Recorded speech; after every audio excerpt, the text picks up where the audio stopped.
Hey guys, welcome back to another episode of CJs Coins Crafts. This is going to be another episode for my coin basics series. This episode is going to talk about how to start collecting coins. Well, it all depends on what you want to collect. You can collect pennies, which are pretty easy to find, and you can get those pretty much anywhere. You can collect nickels, you can collect quarters, you can collect half dollars. It really just depends on what you want to start with. Now, when I first started collecting coins, I started with pennies. And just pennies that I found in pocket change, and I started researching pennies and figuring out what type of errors that you can find, what kind of double dives exist, that kind of thing. And what I started with is a box of pennies just like this. So this is a box that I just went to my local bank and I said, hey, can I get a box of pennies, which is $25? And I started going through there. Now, how I first started is I bought a box of pennies and I sorted that entire box by decade.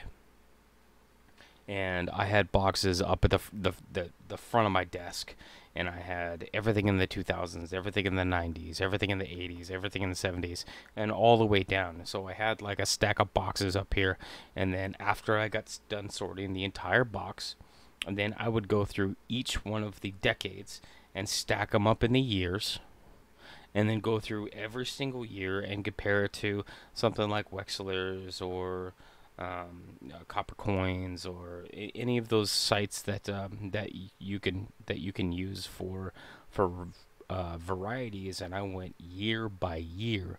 Well, over time, I got most of that knowledge memorized. So now it's really easy for me to go through, say, a box of nickels and look at specific years and know that I have to look for whether it's a close AM, a wide AM, a double die, and looking at the front and back of the coins for anything weird, like planchet errors or laminations or cuds or die cracks or like anything like that. But it really just depends on what you want to collect, how you want to start. How I started is with the books. So you guys seen this one on one of my most recent videos about the nickel series, because I had just completed an entire series of the Jefferson nickels. Now I started with pennies, and I actually have most of a set of pennies. I don't have all of them because some of them are really hard to find, to get a hold of. But it's one of those things that I my goal is I'm going to complete a set. I'm going to fill a book, whether that be the entire series. This is the 1938 to 61. And that goes all the way up to the current, which is starting 1996 to 2018 currently. This one is 1962 to 1995. So that's where I started because I wanted to complete a book, regardless of what book it was. So I actually have quite a few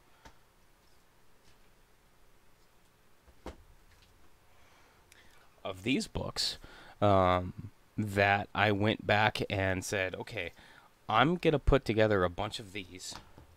And some of these are missing just individual coins, like the 1982 D's. That's a zinc large date. But I think it would be cool for either presents or anything, like maybe to sell them. That I put in the work and put these books together. So my goal is that as I'm coin roll hunting through, I'm going to pick out good examples of all of these types of coins, to build these books, so that when I'm done and I have a bunch of coins stored up, I can go back and get these books and then be able to go through the years and just fill the books. And that's how I started coin collecting, is basically just by working on some of these books.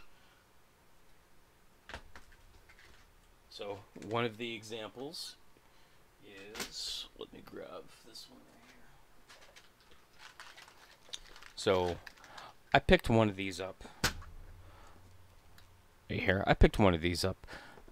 This is I picked it up from a local hardware store, and this one works just perfectly because it has 10 sections in it. 3, 6, yeah, it's got 10 sections in it. So these 10 sections allow me to sort the coins that I have chosen to keep, that I feel like are the better quality ones that I've found, meaning that they don't have any split plating, or like they are basically like full red, or they look brand new. And I started putting these in the years. So I've got one of these for each decade. I've got one for the 2009s, so I can sort those. So like this is kind of an extreme like OCD style collecting, but it's an option. So I just wanted to go through some of the things that I do, so that when you are starting to collect coins, you get an idea of how you're going to do it as well. Now, and when I really started coin collecting and collecting a bunch of coins, I went on to a bunch of forums. There's a bunch of coin community forums that you can go on to and ask questions and upload pictures. And by all means, go through and read and sign up for everyone that you can get into, because there's a lot of great information out there that you can learn from other people that are into coins, such as, you know, people like you. Um, and I had asked on a thread, you know, how did you start coin collecting? Like, what do you do? How do you collect coins? And it could be something as simple as, well, I just go through, you know, boxes of coin that I get at either at the bank. Um, but there are also some people that don't have banks that can support buying boxes of coin, and that's perfectly acceptable. You can ask your bank, or you can go to another bank. There's even some people that have banks in their towns that are so small that they just can't support that that request. So you can get rolls of circulated coins online. They do sell for a little bit higher than face value, and obviously there's shipping involved. And or there's there's sites like eBay and other sites that you can go on, and basically just look through and kind of handpick what coins that you want to start collecting. But I just wanted to take a moment and go through a few options. So this is one option of, as far as storage. This is very crude, I guess. But as far as how I started, this is what worked for me. So again, I've got one of these for each decade. I've got one specifically for the 1982s, because the 1982s have 7 different styles. They've got large date and small date. They have zinc, and they have copper, and they have Denver, and they have Philly. So there's lots of different options in there, different styles that coin can be minted.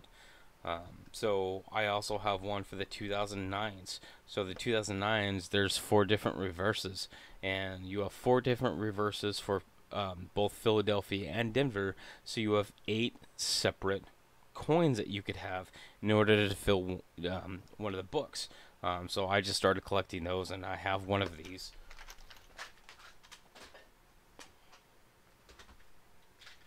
And it looks like this. So these two are Birthplace, which is Log Cabin.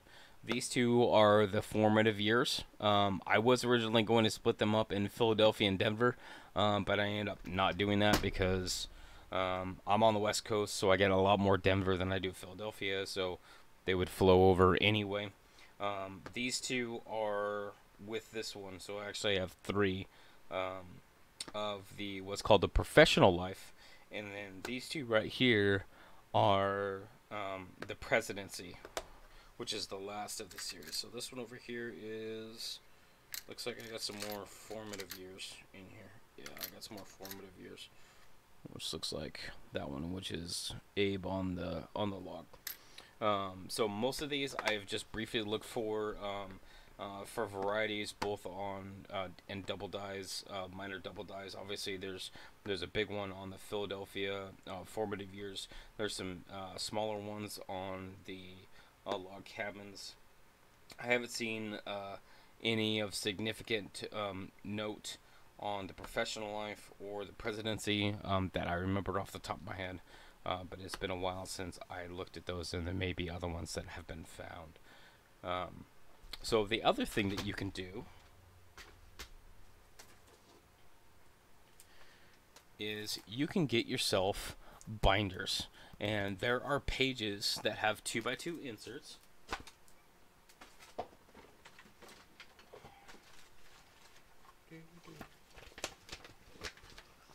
That look like this. That have little, get a good picture here. This is upside down. There we go. That you can put the coins in flips, and then put them in pages, and then put them in binders. So this is what I started doing on some of my other coins that I already have in flips. Like this 1941 Jefferson that I put on a flip. So I can put the flip into here, and then I can categorize these inside binders. So I can have a binder specifically for Lincolns.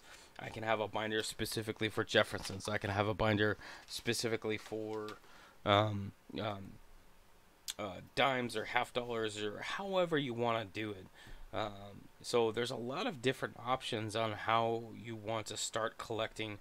You can go through pocket change, you can go through coin roll hunts, you can go through eBay and collect non-circulating denominations like half cents or large cents. There's a lot of different ways to do it, and really what it comes down to is do what you like. If you want to take a look through and see whether it's, maybe you want to do silver. This happens to be a 1943p silver war nickel that I found in this box. Maybe it's nicer looking coins. Maybe it's errors. Maybe you want to find clipped planchets, like this 1999 Jefferson that I found. Maybe it's blank planchets. I started with pennies because they're the cheapest, and it's pretty easy to go through. There's a huge variety of coinage that you could go through between the wheats and even the Indians. I found several Indians in boxes before, which is amazing. So Indians and wheats, and all the way up until the Lincoln Memorials, and then the Shield Cents, along with the 2009s. So there's a lot to look for, and like just to show you an example of, like, this is what I found as far as varieties and errors. There's 9 coins here that I found in the last box on top of the coins that I set aside, that I felt were in better condition. So even if I set aside, 10, maybe even 50 coins, that's still only 50 cents, and that's a roll of pennies that I set aside, and that's not that much. So you can set aside, coins for fairly cheap. This happens to be a bankroll that I have that is actually for a 2018 Denver roll, but these are the rolls that you would go through when you got one of those boxes, and so there's a lot of different ways that you can start with coin collecting. It's just wherever you want to go, and taking the time that, say you get bored with pennies, you could also you can always go to a different denomination. You can go to dimes. You can go to nickels. you can go to half dollars, which this is an 87, so it's an NIFC.